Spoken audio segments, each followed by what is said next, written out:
We'll look at a few examples of derivations in SD+.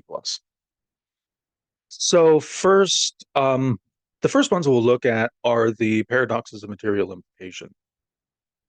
Um, so the derivations for both of them are pretty much exactly the same. You start with either B or not A. Then you do or introduction to get not A or B, and then implication to convert that into if A then B, and then just conditional introduction to get the theorem. So yeah, they're both four lines.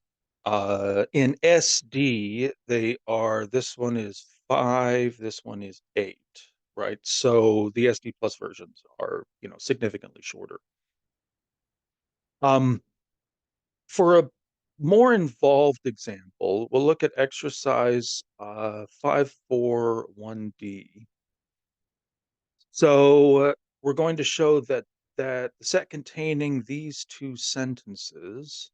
Oh, and it looked like I missed the closing bracket for that set. The set containing these two sentences entails this. So start by working bottom up. Look at our goal sentence. This is a disjunction. Now, in SD, remember, you've got a whole bunch of different options for how you derive disjunctions. In SD plus, there's basically one, which is negation elimination. And the reason why that's basically your one option is you have De Morgan's law. Okay, so this is an assumption for negation elimination. See, with De Morgan's laws, what we can do is we can convert this negated disjunction into a conjunction of negations. So that is 3 De Morgan.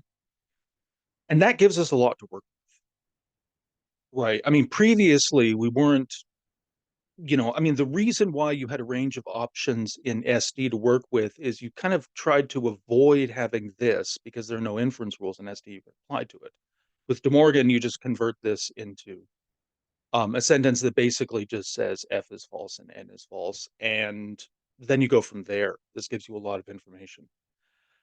From here, what we're trying to do now is we're trying to derive a contradiction. And there's no obvious way to do this. So what we can do is we can just work top down for a little while and see what we can do. When you're working with SD plus, you tend to work top down more than when you're working with SD because of the fact that you have a lot more options. You have more inference rules. You also have the replacement rules. So when you're going top down, you can go through and you can convert things into different forms using the replacement rules. So going top down, what can we do?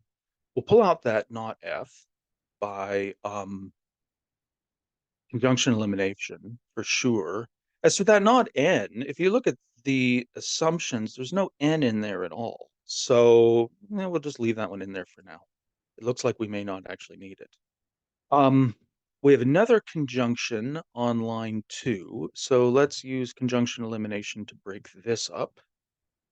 So we'll have Y and this conditional.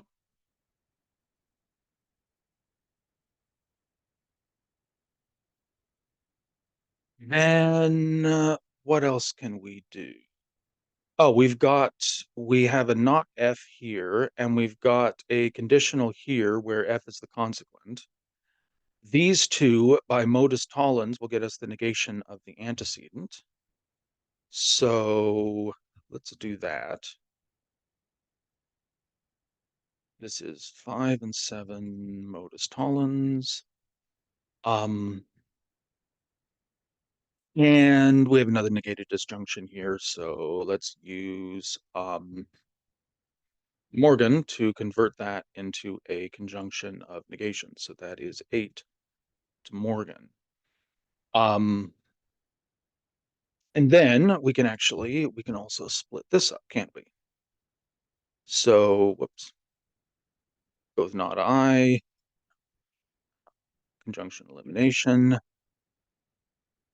not K. conjunction elimination. There's probably not much else we can do working top down. We've exhausted all the possibilities there. But now if you go through and you start looking at what we have, all of this information here, focusing on the ones that we haven't applied any inference rules to. So like you can ignore these rules because we've already applied inference rules to break these down into these. So you focus on these, on this, these up here. Um, then you start to see, well, so you look at this top line here, which we haven't even touched yet. This says that there are three possibilities. K and J, I, not Y. Um, and down here we've got Y, we've got not I, and we've got not K. So we have things here that will rule out all three of those possibilities. So there's where we can get our contradiction, right? The contradiction is basically between this and these three things here on these different lines. So the only thing we need to do at this point, I mean, it should be pretty clear here that we've got inconsistent lines here. The only thing we need to do is we need to convert this down to something that's going to be where we have a sentence and its negation. And the easiest way to do this is probably going to be to use disjunctive syllogism. So we'll just break this down steadily through disjunctive syllogism until we end up with just a sentence letter in its negation. So first step is we're going to get rid of this first disjunct here. To apply disjunctive syllogism to that, what we actually need to do is we're going to need to use double negation to get not Y. We need that because of the way that the disjunctive syllogism rule is defined. So what it says is this. It says that if you have a disjunction, so here we've got a disjunction, there's our P, there's our Q. You have a disjunction, and you have one of the disjuncts with a negation in front of it, then you can infer that the other disjunct is true. We don't have that here. This is that disjunct with one less negation. So what we need to do is we need to use double negation so that we end up with this disjunct with the additional negation in front of it. Then we can apply disjunctive syllogism to get this.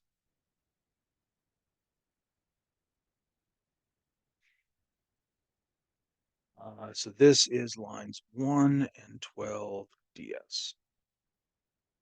Now, we can do disjunctive syllogism again. 10 and 13 will get us this. 13 ds. And then we just need 15 for, we pull out K with conjunction elimination.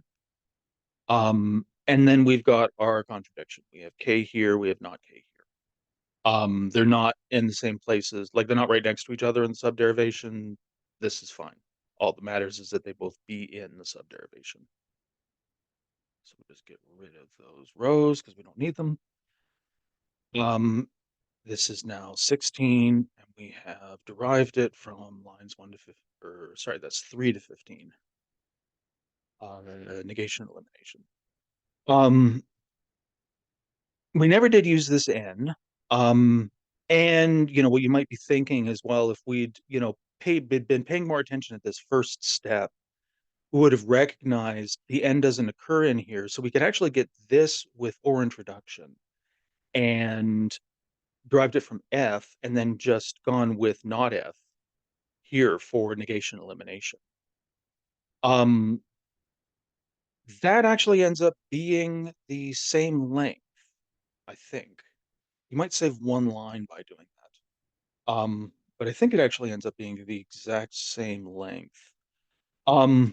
Yeah, you could do that if you want, but the thing is that you can in SD plus you can automatically just your goal sentence is a negation, your goal sentence is a disjunction, just use negation elimination. to get it. This is one of the things you can take as sort of an automatic move, the same way as, your goal sentence is a conditional, just use conditional introduction. Because of the fact that the De Morgan law, De Morgan's law here is so powerful. Okay. Here is this is the SD version of the same thing, just as a comparison. Um, so as you can see, it's 50% longer and a lot more complicated. I mean, you need to nest a bunch of or elimination subderivations. Strategically, it's quite a bit trickier because you need to figure out early on that your goal sentence is going to be F. And unless you work that out, the fact that you can get the goal sentence F by doing or elimination repeatedly, um, and you need to use the principle of explosion down here, um, then it's going to be very, very difficult to do. Whereas with the SD plus, right, on top of the fact that it's substantially shorter, it's one subderivation, and a lot of the lines here got what, 6 lines out of this that are just conjunction and elimination. So in a lot of ways, it's not only is it shorter, but it's just a substantially simpler derivation. So I think it really illustrates, right, how much more powerful the system is that we're working with at this point.